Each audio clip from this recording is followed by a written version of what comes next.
Your Notre Dame live stream will begin soon. Thanks for watching.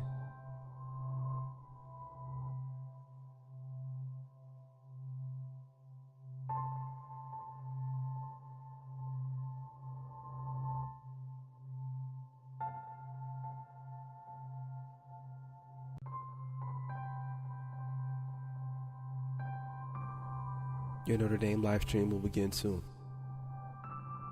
Thanks for watching.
Your Notre Dame live stream will begin soon. Thanks for watching.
Your Notre Dame live stream will begin soon.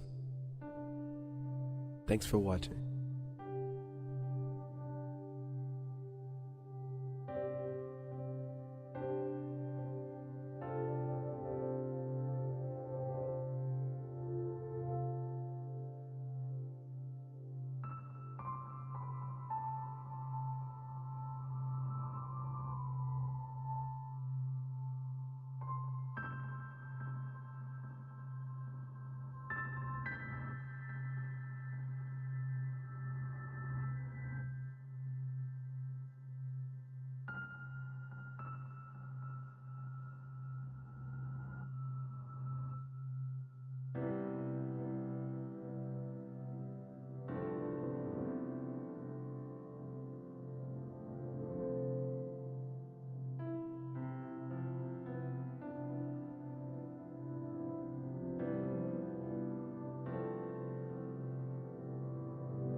Your Notre Dame live stream will begin soon.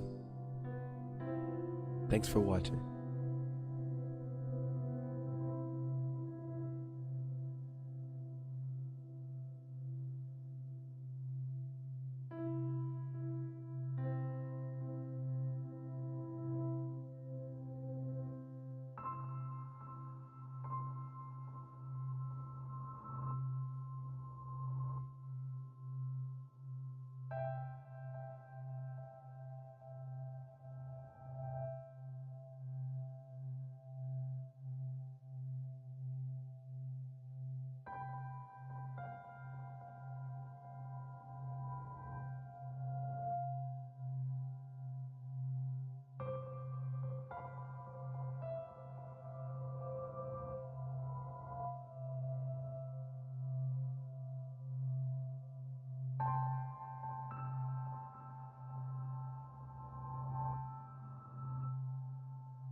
Your Notre Dame live stream will begin soon.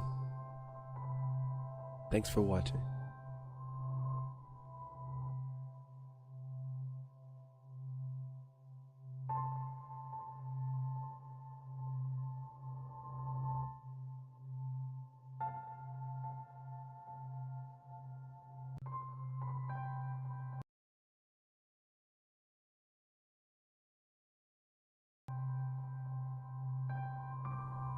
Your Notre Dame live stream will begin soon. Thanks for watching.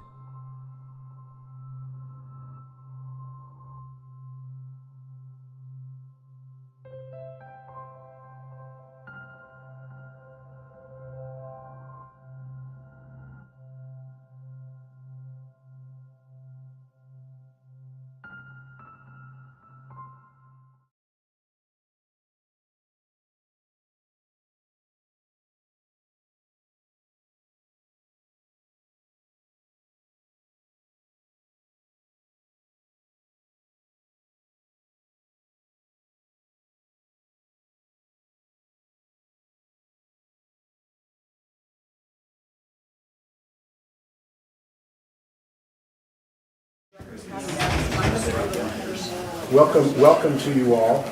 My name is Thomas Berman. I'm the director of the Medieval Institute here at the University of Notre Dame. One of the many things we do is host lectures periodically throughout the semester, usually about 3 a semester. And today we're very happy to host, I'm very happy to have us host an archaeologist, a medieval archaeologist.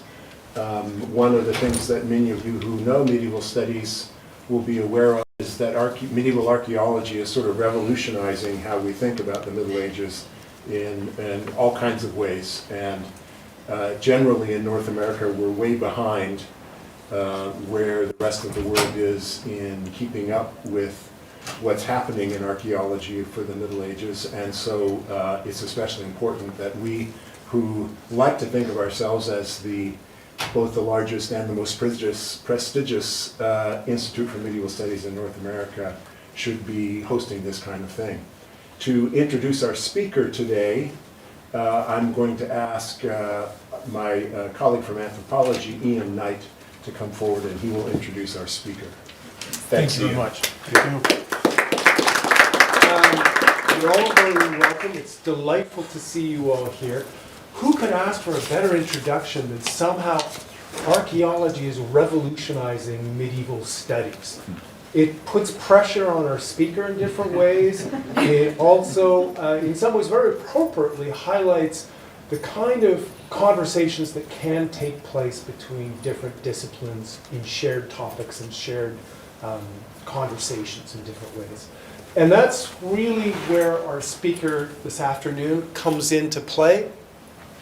David is a researcher who has a long history in Georgia, and having done excavations for multiple periods of time, from the Bronze Age onwards, and more specifically for about the last 10 years, has been doing work at Samshvilde, which has been just an eye-opening excavation in terms of learning about the geography, the place of this this medieval settlement and the sort of the changes that have taken place.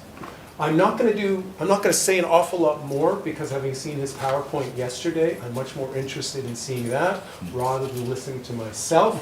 So without further ado, David, thank you so much for joining us tonight.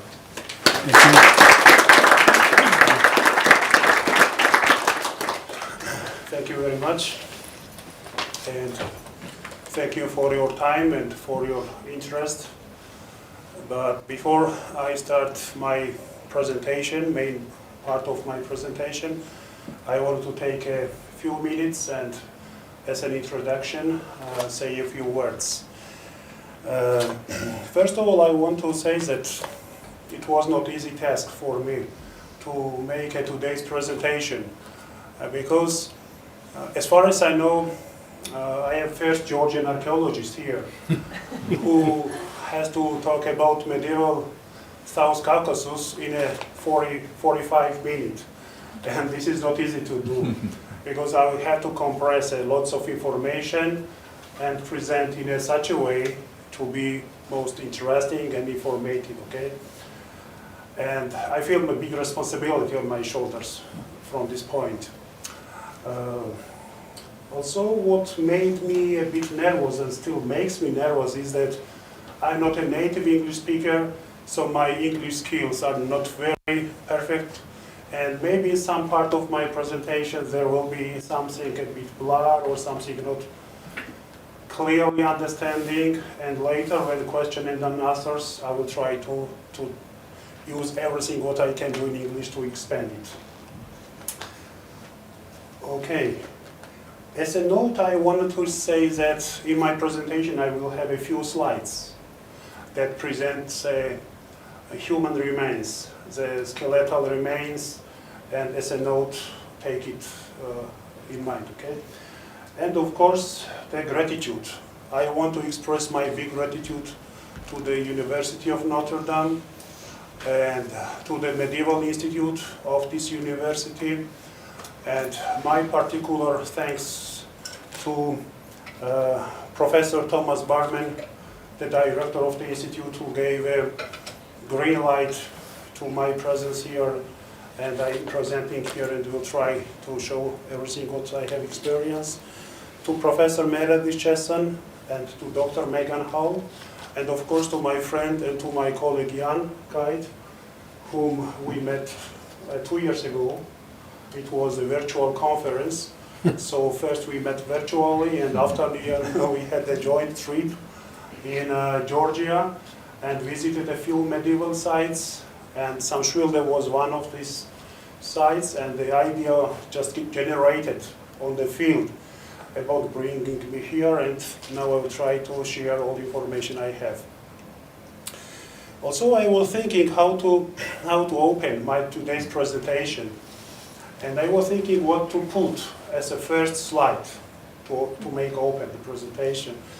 And then I decided to bring and put here the general view of the Vardzia monastery, which has nothing similar, nothing connection with the Samshvilde, with the main site I will talk about. But I decided to show this slide because it's a best image which combines the long spiritual tradition on one hand of the medieval Georgia and the royal power, the power of the royal family of Bagrationi, during whose reign this monastery was built in the southern part of Georgia.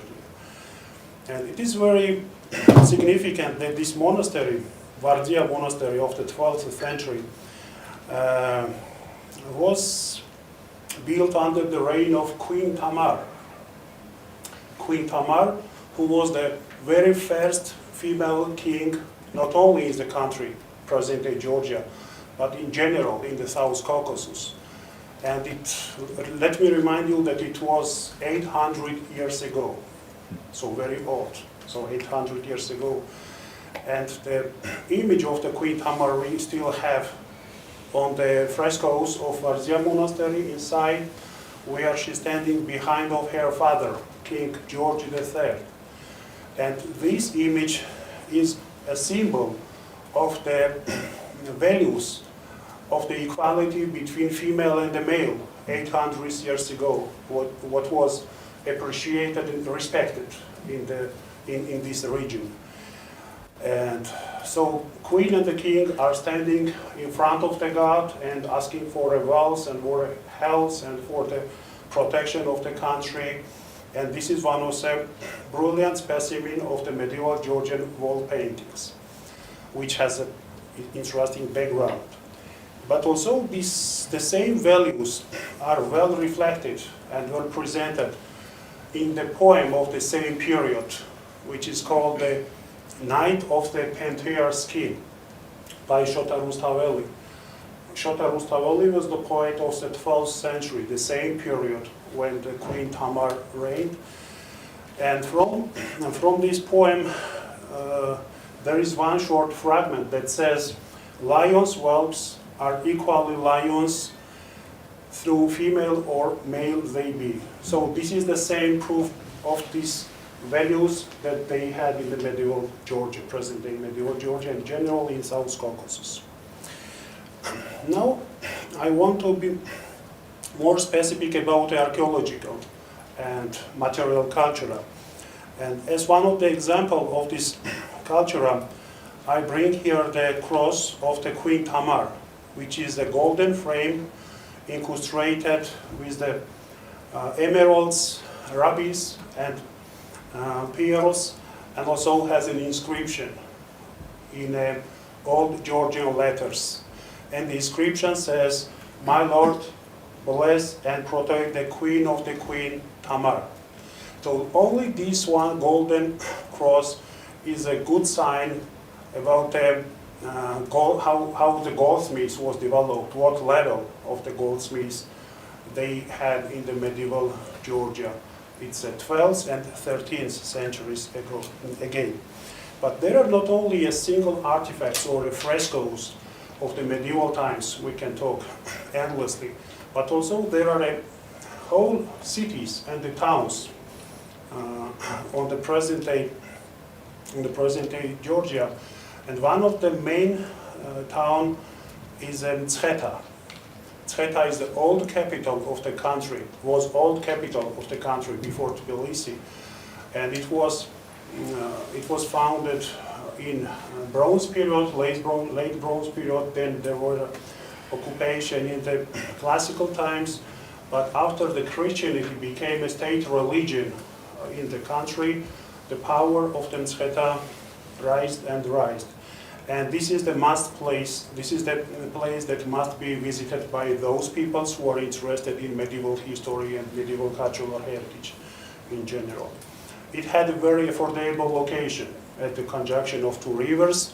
One river is a bit muddy coming from Turkey, is a river of Khrami, and the second one that is blue color coming from the high mountains, and at the conjunction we have his unique medieval town of Mtskheta. And on the other side of the rivers, on the hill, there is one of the iconic monastery of Jvari. We call it in Georgian Jvari's monastery, translated as a monastery of Jvari, and it was built in the 6th century AD. So one of the earliest Christian structure we have in the South Caucasus. And the 6th century is the close period when the Christianity was declared as a state religion. Let me remind you that it was the first half of the 4th century. And after that, soon, they built a Jvari monastery on the hill. Of course, I cannot continue my speech without saying a few words about Tbilisi. Tbilisi is the present capital of the country. Very multicultural and very multi-religion, but also it started in the early medieval centuries. And there is a beautiful legend how it was founded and then later how it was developed. But what we have today is a very spectacular town with a Christian church on the top of the hill and surrounded by the medieval fortification, And very closely we also have the minaret of the mosque here. And in the same downtown we can find a Jewish synagogue, and in the very same area there is a Catholic church. And this multiculturality makes the Tbilisi a unique place. Sometimes it's called as a Rome of the South Caucasus. So everyone who ever visits South Caucasus goes to Tbilisi and visits these places and these architectural monuments.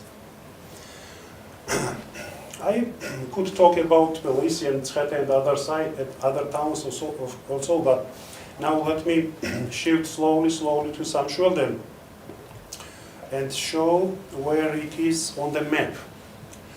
It's to the south from Tbilisi, about a 75-80 kilometer distance, close to present-day Armenian border, and represents a unique archaeological site that was located on the economical network that we often call the Silk Road.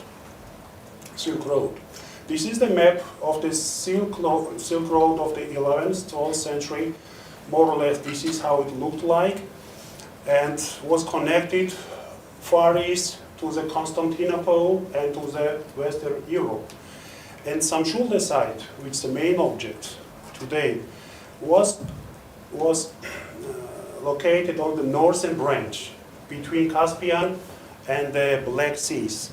And the route from here lead to Tquari River's gorge, and then after that lead to the Black Sea, where the ships were moving to the Constantinople. So Samshvilde was over here on this point. This was the main route coming from the Iranian and Eastern Oriental world, and then a bit north, then Samshvilde goes to the Black Sea shores, and then maritime route started. So from the very beginning it had very good geographical location. But along to geographical location, it also had it was also fortified naturally from the point of the natural fortification. Because the city was built on the natural promontory, which was surrounded by two deep gorges. The gorge of the river Chivchava river, it's called in Georgian, from the north. This gorge is very narrow but very deep and very hard to cross.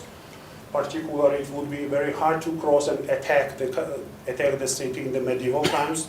It would be possible. And the second, the big gorge from the south, ravine or gorge or canyon of a Khrami river, as you wish.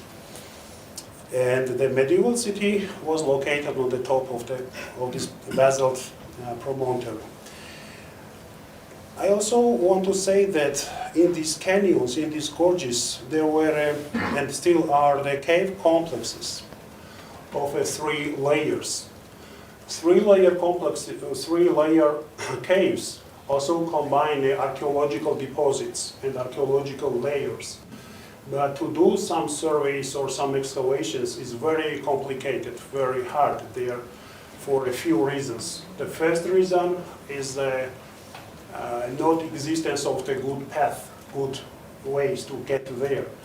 But I think that in medieval times there were some kind of routes which led inside the caves, but in some of them where we still were managed to do excavations, we got archaeological material and also medieval coins.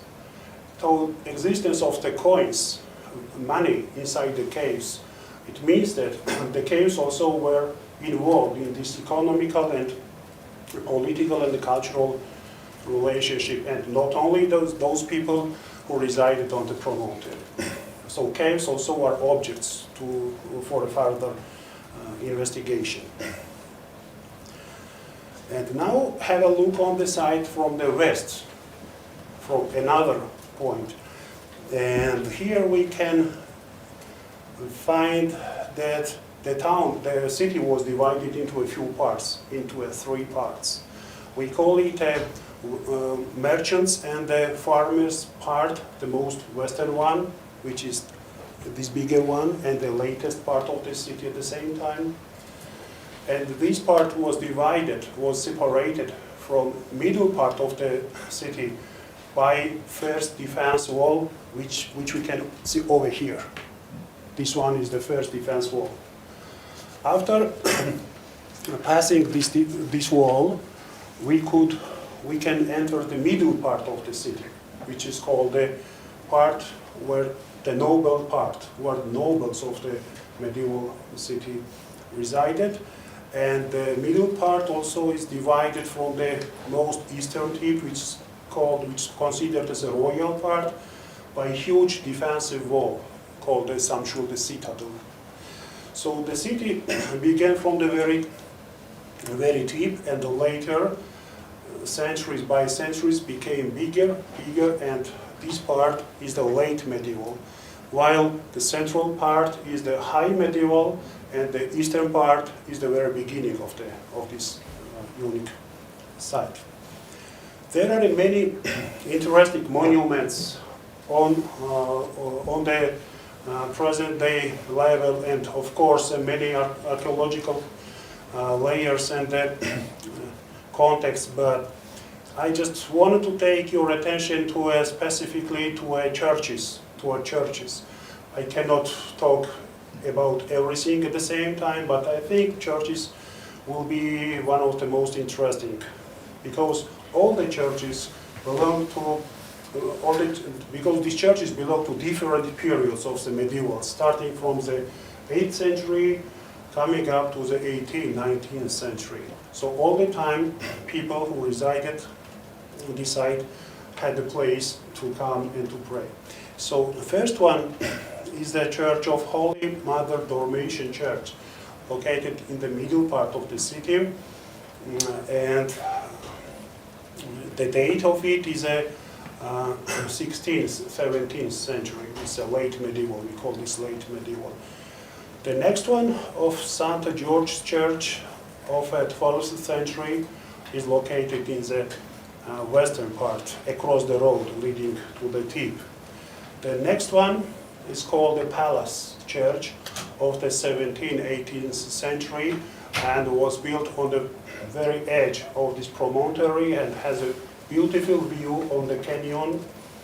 And the next one is the Basilica of the 10th century.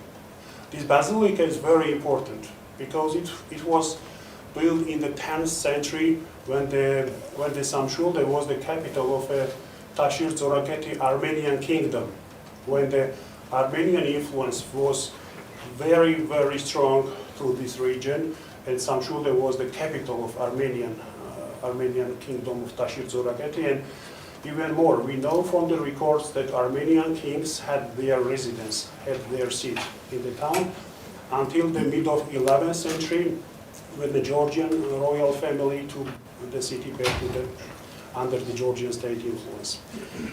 Next one is St. Theodore's Church. It's a 5th church of the 11th century.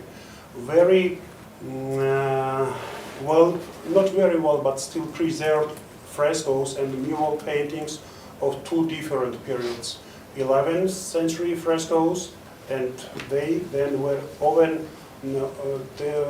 covered with the frescoes of the 16th, 17th centuries, and this is the place for those who are interested in this part of the medieval art. And of course, Sioni Cathedral, the oldest building we have, the oldest church we have on the site today. And the Sioni Cathedral is my favorite for a few reasons. The first reason, one of the main reasons, is that it's the oldest one, and the second reason is that our archaeological trenches are close to it, and from these trenches we have very good material. I will show a bit later.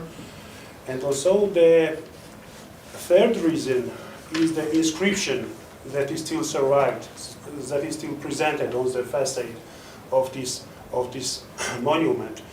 And this inscription was published a few times, published in Georgian in 1990s, and then was published in Russian at the end of the 20th century, but never been published in English or in German or in any other European language. And I think this is one of the tasks we have to do and to publish Sioni inscription next years. Because the idea of this inscription is very important, not only for the history, medieval history of Georgia, but also for the understanding the bigger scale image, what was going here in the mid of 8th century. And here we can see Professor Jan Kite and also William Donnarumma and one of my students from the University of Georgia, Levan, and we were visiting and recording this inscription, which looks like that. But this is only a small part. This is only a fragment of the Sioni inscription. Originally, it was more or less 35 meters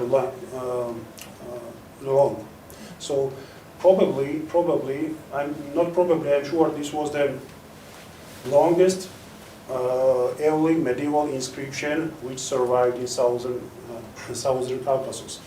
But today it's only 10 meters survived, and even this 10-meter inscription, which was carved in these blocks in the eastern facade of the monument, mentions the names of two local feudals, Varas Bakur and Ioan, who were the local feudals. We know this from the records and the historical sources. The most important is that here also the names of the Byzantine emperors are mentioned. The name of Constantine V and his son Levon Hazar. So the names of the Byzantine emperors means that this cathedral, this place, were for some reason very, very important. This is not just write some names of some people. These were the Byzantine emperors.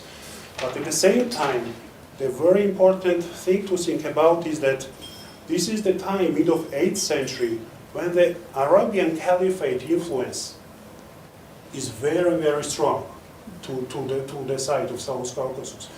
And it makes the questions, if Arabian Caliphate pushed so hardly to South Caucasus, why the names of the Byzantine emperors were mentioned on the Sioni Cathedral wall and not the names, let's say, Arabian emirs?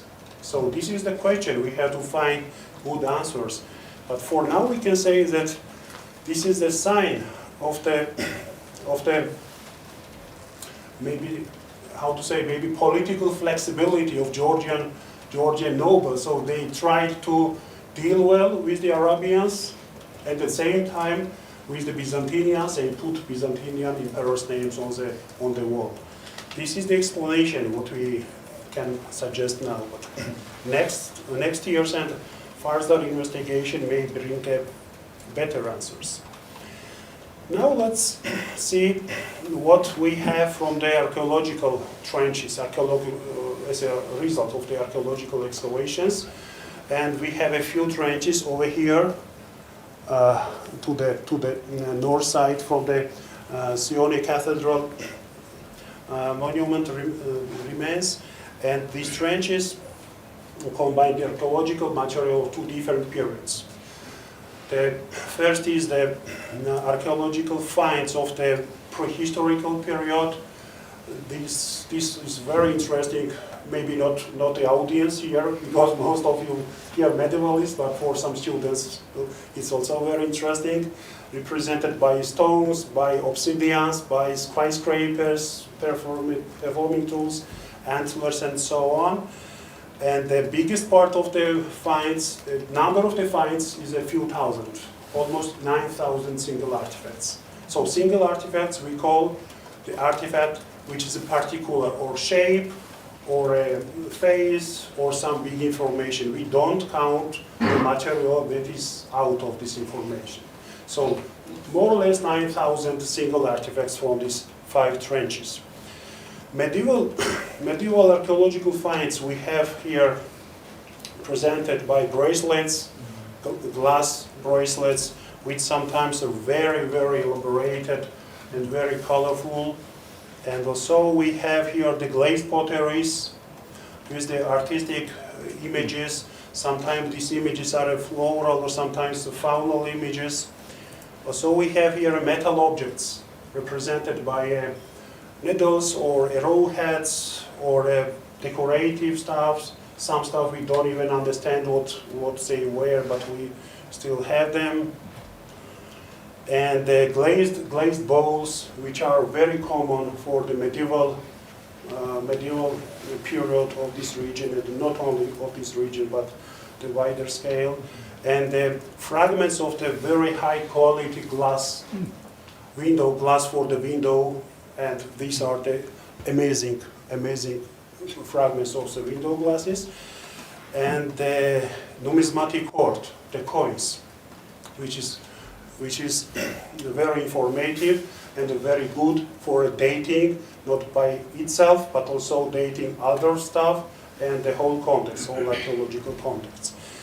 And from the grave number, it was number 008, close to Sioni area where we were excavating, we had such a coins of silver coins, and these silver coins, I will show them later, were placed in the grave of the female, who, as our bioarchaeologist explains, had problems, physical problems, so she couldn't walk. She had leg problems, but probably anyway she was from the noble family, and particularly close she was buried to Sioni Cathedral, and the silver coins she had between the right arm and the ribs. And these coins look like that. Now I remember one funny story, but let me take water. Just a minute. I'm controlling the time and time flies. One funny story. So when Mary was excavating that site, that grave, she was working there for 2 days. Because cleaning and work with the human remains is a big responsibility and very hard, very complicated job to do. And after 2 days, she was going to take out all the bones from this pit, and she never said nothing about the coins. So she started taking up the bones, postcranial remains. I said, Mary, why don't you pay attention to the coins? She said, Mr. David, where are the coins? I don't see the coins here. And I said, coins over here in front of your face. And then finally she took and passed, and I said, what's wrong? Why didn't you see it? Oh, I am a bioarchaeologist. All my eyes and all my attentions were toward the bones, so she almost missed these coins, but anyway, all they were brought to the lab, and the lab of the National Museum of Georgia. They were cleaned, and we had these results. Silver coins of the first half of the 11th century, and they were struck by the order of another Queen of Rusudan. Queen Rusudan was the daughter of the Queen Tamar I mentioned from the very beginning in my presentation. And the coins are very informative because they have three different letters of 3 different languages. The first is Greek letters, which we can see on the left and on the right side of the Jesus Christ image. And Jesus Christ has a holy gospel book in the hand, and wearing a nimbus over the head, and very well presented, and the Greek letters as already said, and around of the image of the Jesus Christ there is all the Georgian inscription. So I also want to explain, when I say all the Georgian inscription, I mentioned it a few times, it means that Georgians had 3 different letters. First was Mushahutsuri, which was the oldest, and then was Asuntauruli, and then was the Mkhedruli. So this Asuntauruli is considered to be the old, and not that one we use today. So we don't use these letters. It was or used mostly in the medievals. So this old Georgian inscription around the Jesus Christ says that this coin was struck in the name of God in the Coronicon 450. 450 Coronicon is transformed in the 1230s, so first half of the 13th century, and this is the period before Mongolians started attacking the South Caucasus. So before Mongolians entered the region, the South Caucasus, in terms of economy, was flourishing because they had their silver coins, and not everywhere the silver coins were common. Mostly copper coins were in the circulation in this region of the world. On the reverse, on the reverse, also here is the old Georgian letters in the center of the coin, saying Rusn. Rusudan also is a short form of the name of the queen. Rusn, Rusudan. And around of it, there is an Arabian inscription. Arabian inscription says, Queen of the Queen, glory of the world and the face, and so on, the champion of Messiah. And the question, why the Arabian inscription around, why the Arabian inscription of the Georgian coin? Because this was not a Georgian coin. It was international coin. This was international money, and was circulating not only in the Georgia or present-day Azerbaijan or present-day Armenia, far east and maybe far west. So we think that these silver coins had a very high value for the whole region. Okay, so we will talk about the coins a bit later again, but now I want to shift from a Sioni area, from the very eastern tip to the middle part of the city, where we have the fortification system of the city of Samshvilde, sometimes called the Samshvilde citadel. Samshvilde citadel was built on the narrowest part of the promontory, but when first walls were started, no one exactly knows. Probably it was started in the around 6th centuries AD, and then later it was rebuilt many times, and in late medievals again it was refortified and rebuilt again, and inside the walls we have very complicated situation in terms of archaeology, because the layers and the context of the later period are covering the layers and the context of the earlier period. And it's very hard for archaeologists and for the students and for team members to work here to understand all the stratigraphy. But for sure we can say that the northern part of the citadel was occupied, that today in the northern part of the citadel we have the remains of the late medieval palace, and in the central part of the citadel we have a royal bathhouse, and in the southern part of the citadel we have a remains of the second palace, but the second palace is the earlier times, the 11th, 13th centuries. And I just will show one part of the excavation field, which is the 11th, 13th centuries palace, one particular room where we were excavated for 5 years, and finally we reached the floor level. On the floor level we had a base for the pillar, you can see over here, the round base, and it had a pillar holding the roof and the roof tiles and all the structure, the roofing structure, and for a fire reason it was burnt, it was collapsed, and these ruins were excavated for 5 years, as I told you.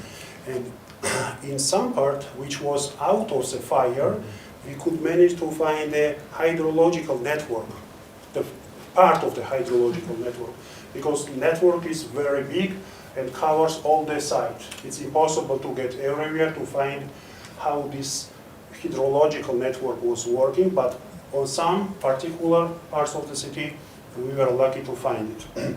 And this network was represented by the ceramic tubes, pottery tubes, connected to each other using the mortar.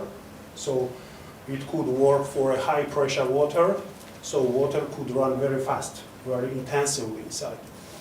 And this is one of the challenge for us, for our team, to understand how it properly worked, because if we know how the system worked and what amount of the water was supplied to the site, then we more or less calculate how many people lived, how many cattle, for example, they could keep, or how many days or how many weeks could they resist a siege in the wartime. The understanding of the water system is very important, but also very complicated. But this part was the beginning. Okay, in the next room, this is the trench number 16, so we have 99 archaeological trenches. Not all of them are excavated, but some of them are.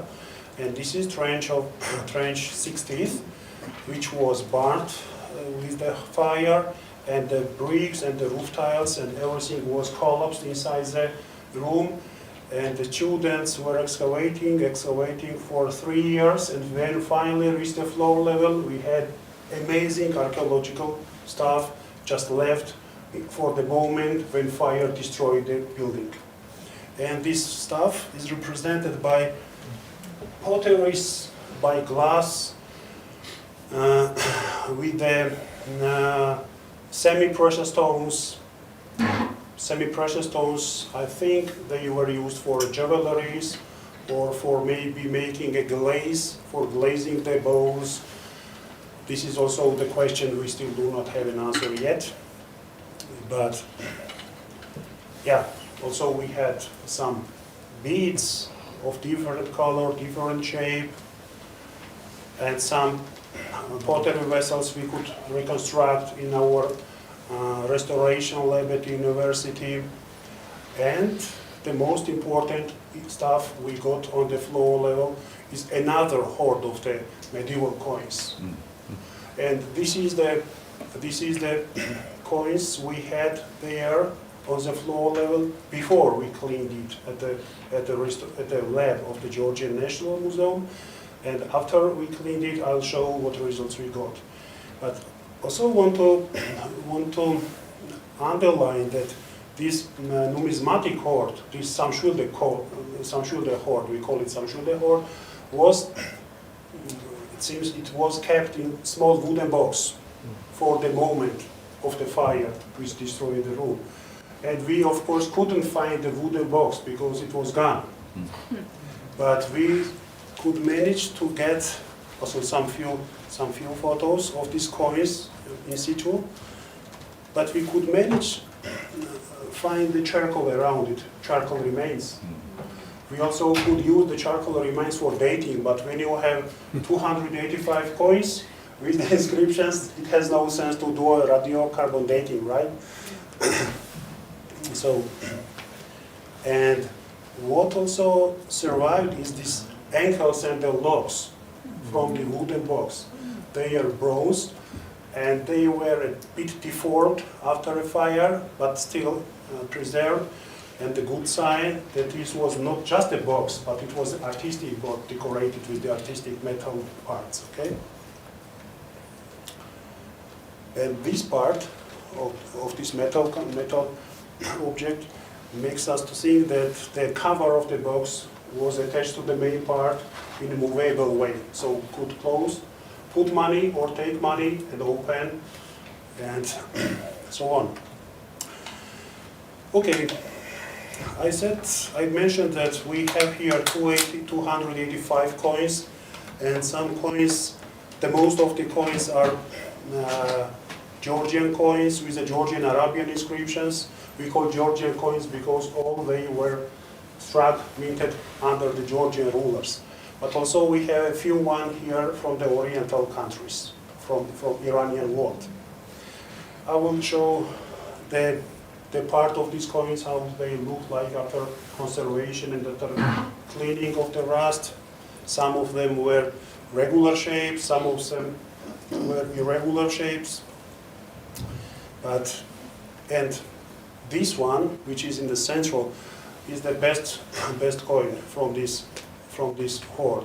It was struck under the king of George III, with the Georgian letters on the obverse and the reverse with the Arabian letters. Arabian letters also says king of the king, Georgi, son of Dimitri the father, the other king, and the sword of Messiah.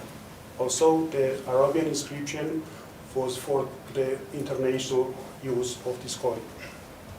And this hoard was published as a monograph of Samshvilde hoard, and I presented to the library today. So you can have go through all the 285 coins, and I will save myself in my time now, not to talking more about this stuff. And now, again, shifting to the pottery, which we have here as local production, and also we have here the international imported pottery. Local production is represented by artistic bowls and glazed bowls and oil lamps and this kind of vessels. And again, this is very common for this chronological frame. And that bowl, which is a bit brownish, has nothing common with the local production. Definitely comes from somewhere else. And then we tried, my assistant and me tried to find the areas where this kind of bowls were common, and it took us to the northwest Iran, to the Nishapur. The Nishapur was the center of one of the biggest center in Iran in the 10th, 11th centuries, and I was lucky to have a chance to travel in Iran before Corona, and could find some very good similar objects there. And this one from Samshvilde is not absolutely the same, but the coloring and the thickness of the wall and some artistic images makes a sense, comes closer to Nishapurian pottery and not to the glazed potteries. We have the big amount from the sides. Also, the next one, the cobalt blue painted plate, also has analogues in the Iran, definitely. Because in Victoria and Albert's Museum in London, there is the whole one, with the inscription in the center and with a good date. And if you compare these two samples from Samshvilde and from Iran, definitely they are the same. And this artifact, a bit ugly artifact comparing with the bowls, has also very, very big information. This is the bitumen bulla for official documents which were used in official relationship between Iranian and South Caucasian world. So definitely all of you know what was the bulla, right? Either it was produced by clay, either of bitumen. But the point here in Samshvilde's case is that bitumen is not common for the South Caucasus. The outcrops and the main sources of bitumen, the closest we have to Georgia, to Samshvilde, is Persian Gulf. So discover such a kind of petroleum artifact in Samshvilde means that it was produced in Iran, stamped, attached to the document, and sent to Samshvilde. Who could do it? Either they were nobles, either they were kings, either they were queens. This is the question mark. But some answers we can find in the imprints of the bulla has from the face. It has two imprints, one in the central part over there, and the second one from the side. And because the bitumen is a mild material, it's easy to be worn. It's not easy to understand what the figure looked like when it was stamped. Okay, but anyway, we could try to reconstruct the image, and this was what we could get. And as I see it, it is a horseman, the horseman sitting on the horse with the spear in the hand. I was consulted to a few of my colleagues, not few, many to my colleagues, and they say, yeah, it looks like it's a horseman. And then it was the question who the horseman was or where he was coming from. And again, we went to Iran, and when I was traveling there again, next time, second or the third time, and I was hosted by my Iranian colleague, Professor Ali Reza Asghari, who is the director of the Persepolis excavation project. He took me in a Naksh Rostam and the Naksh Rajaf. These are the archaeological sites, archaeological and architectural sites, very close to Persepolis, where they have bas-reliefs, and on these bas-reliefs they also have a horseman riding the horse with the spears. And the date for these bas-reliefs are 5th, 6th centuries AD. So to have the same images they have in Iran on the bas-reliefs and we have in the Bulla, more or less we also can say the Bulla's date as the 5th or 6th century.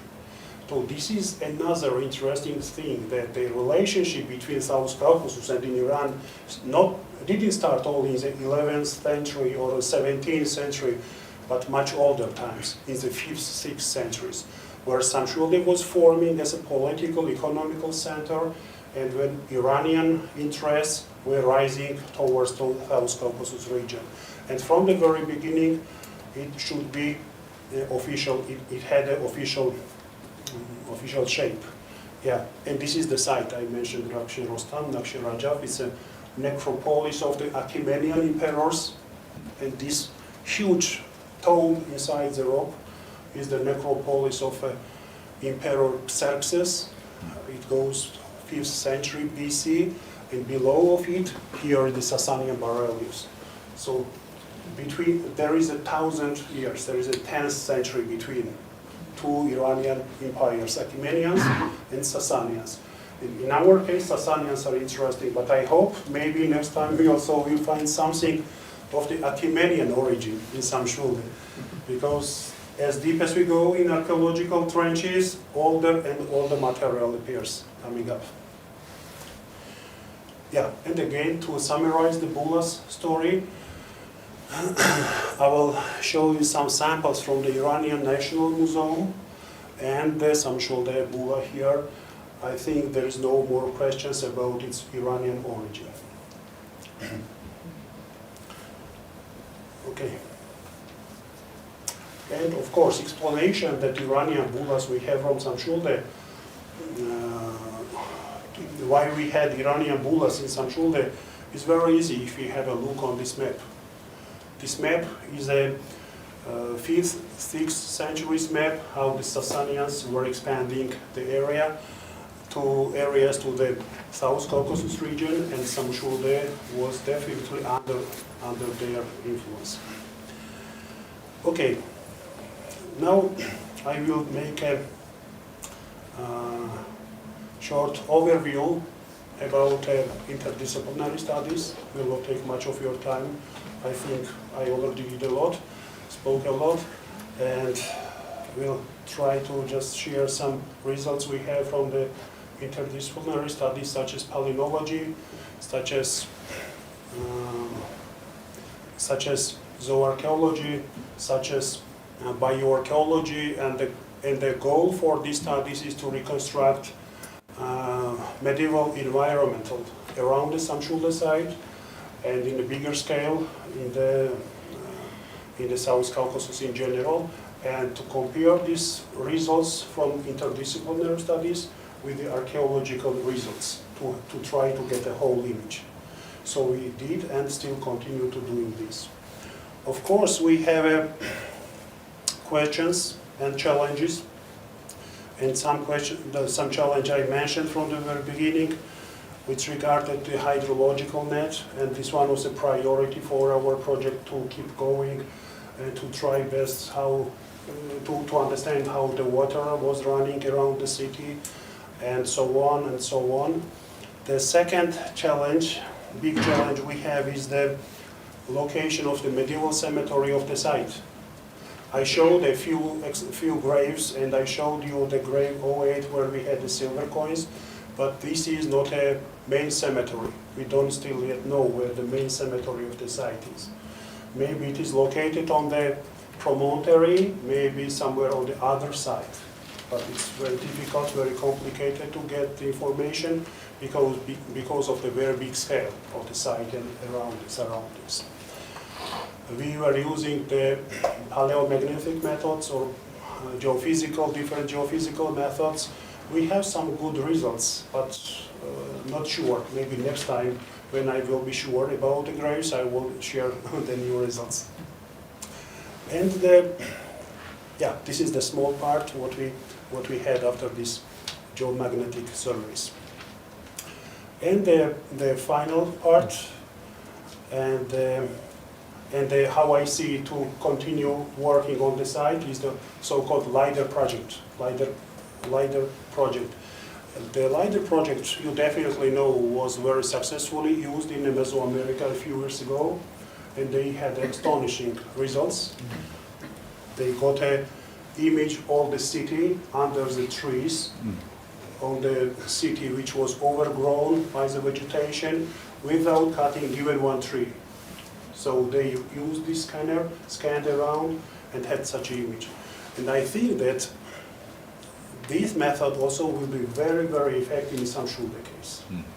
Because on Samshvilde, some part is without vegetation, you see here, but some part is under vegetation.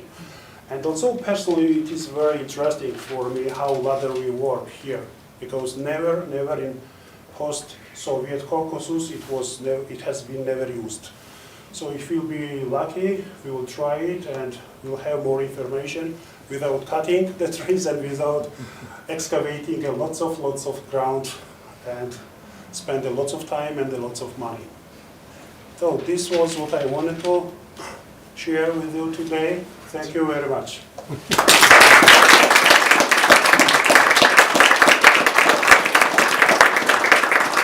I'm quite sure that was interesting and engaging in many different ways. I'm sure David would be interested in taking some questions if anybody has any.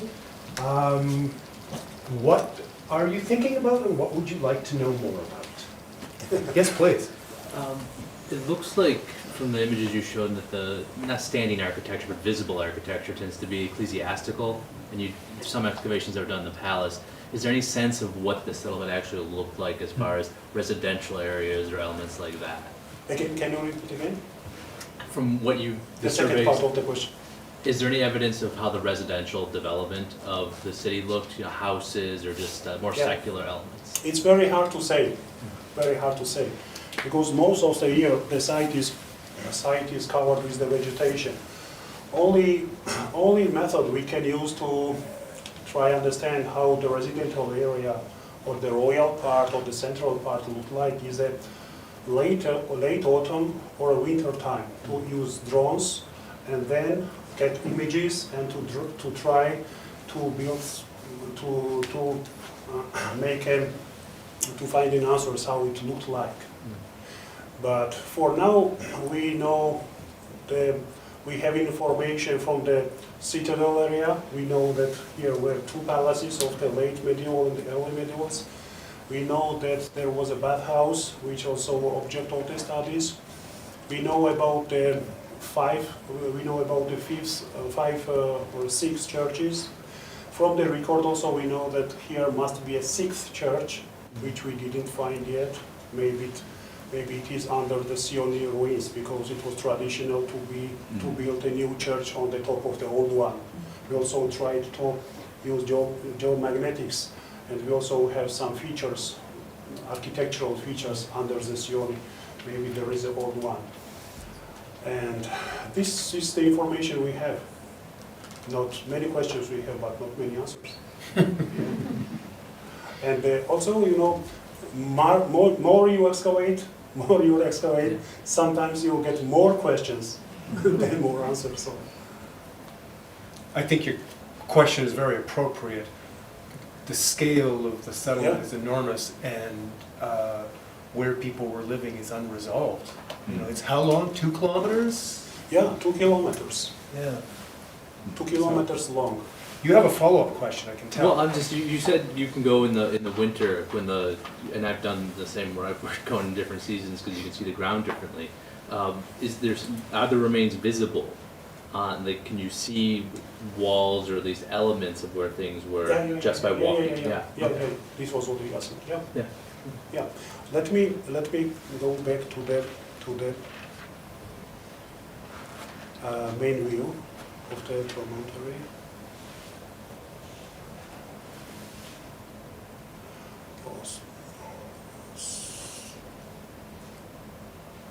Just yeah, here.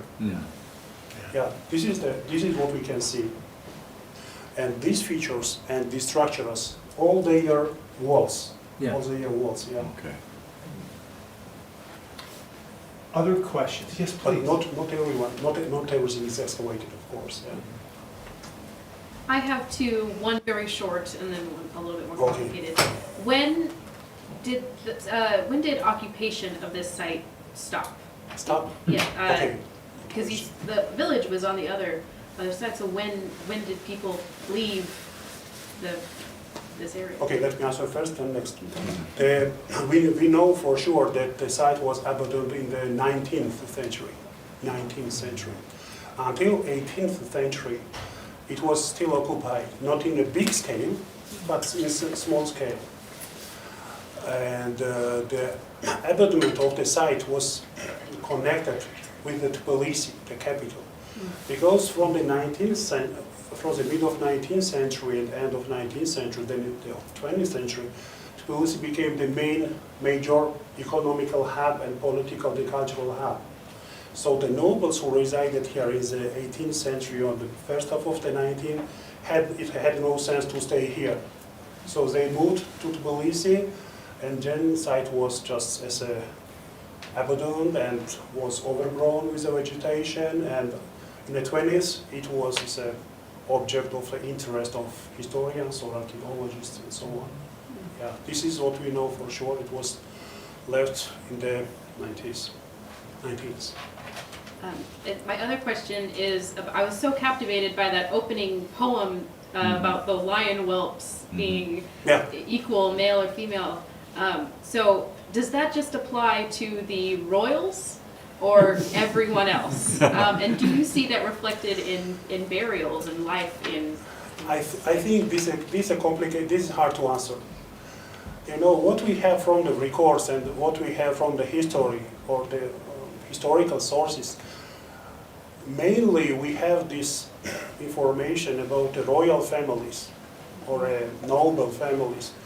We do not have records or information how ordinary people lived and what ordinary people values had. Of course, the poem of the Night of the Penterskin is describing the royal habits and royal values. I don't think, and I'm not sure, that just peasants or merchants or some ordinary people also could say that the lion whelps were equal. So next time, it is my mistake that I didn't bring here that poem in the library. So next time I will definitely bring it here. It's translated in English, and you will enjoy very much. Yeah, the 800 years old poem. Yeah. Can I add something about this topic? Okay. Yeah, I'm so sorry. I'm Marta from Georgia too, and I want to highlight that the Georgian language is a gender-neutral language. You can mention he or she when you're speaking. You just say someone go to somewhere, and it means you does not need to highlight he or she. So maybe it's the first sign of equality. The language reflects everything in itself. So that was Great comment. Yes. Other questions? I have a question about the strategy and the plan how to preserve the excavations for future. And do you have the methodology, or if it's open for everyone to visit, or it's closed only for scholars, or? Yeah, good question, very good question. And so Samshvilde has a status of a museum reserve, museum preserve, and is under the control of the Georgia state. But this is, unfortunately, this is only on the paper. So it's open for everyone, and personally, I was witness that tourists, mostly tourists, not students or not professionals or historians, of course they do not do, but tourists, sometimes they try to walk up on the citadel walls, make some selfies or jump from there, and you know, this is falling everything around. Then we, I mean, the University of Georgia, I am representing what, made a few attempts to stop these activities, but without any help of the state, it's very hard to control. And then we try to put some marks on some most damaged walls, and year by year, these markers show that the erosion process is still going, and the walls are destroying. This is not only because of the tourists, this is also because of the climate, rain, snow, frost, and so on, so on. So this is very hard to solve this problem. So what we do in archaeological case, what we excavate, we try to cover it with a plastic or fill the trenches with the soil to try the walls or other archaeological immovable objects to be safe. But the churches and the citadel, it's impossible for the University of Georgia to conserve. Also, the problem regarding to that is that here we do not have human resources. There are no people who are who has very big experience in this process, because Georgia comes from the has a Soviet background, and in Soviet times they had some methodologies, they had some approaches, but these people were the old generation architects and old generation conservators. And this generation either are out of the field, they cannot continue, either the knowledge they have is not appropriate for today's challenges. On the other hand, we do not have experienced students, young people, who can do that, because there are only a few universities in Georgia which give the lectures in the conservation of the historical sites like Samshvilde. So unfortunately, this is the reality today we have, that they are just standing on the open air, and if someone will try to save them, it's good. But in many cases, it's impossible to control. Yeah. Other questions? Yes, please. When you have a strategically defensible promontory like this place that's been occupied for several thousands of years by succeeding groups, did the succeeding groups have their own versions of archaeologists? Maybe they weren't going for artistic things, but for valuable things, and metals or tools, weapons. Oh, can you say again? I don't hear well. Did succeeding groups that would occupy this spot have their own version of archaeologists that would go looking into the remnants of preceding groups to find valuable artifacts, not so much for artistic value, but for metals or weapons? Yeah. Probably yes. And it's the best, we can follow this process best in the caves, not on the site. Because in the caves we only have the layers of the latest occupation. We do not have the other layers of the early occupation. It means that the newcomers always were trying to excavate, to look for either arrowheads, either coins, either pottery. So these activities we can follow in the caves. I showed you in the canyons over here, right? But what was going on the landscape, on the promontory, how the process was going on this landscape, hard to say for me. Cannot say. But definitely it was like that, because always people were and still are interested in old objects. They try to get what was before them. Yeah. I think you had your hand up. Yes, I was just, and this image is perfect for my question, because the reason the town was there, obviously, was because of the defensible Absolutely. promontory with the ravines on either side. It looks extremely isolated, right? Yeah. If I understood you, in medieval times, there were no bridges or any way to access it, and apparently now there aren't either. Is it still as isolated today as it was in the past? And then I'm curious to know, how did they get out or have goods come in? I guess the only connection is the land connection there? Yeah. The only connection is the land from the west, Okay, where the present day village is, I see. over there. Uh-huh. Only connection is that. From south, west, and east side, impossible to get up. And only it was necessary to close the western part in the medieval times. Mm-hmm.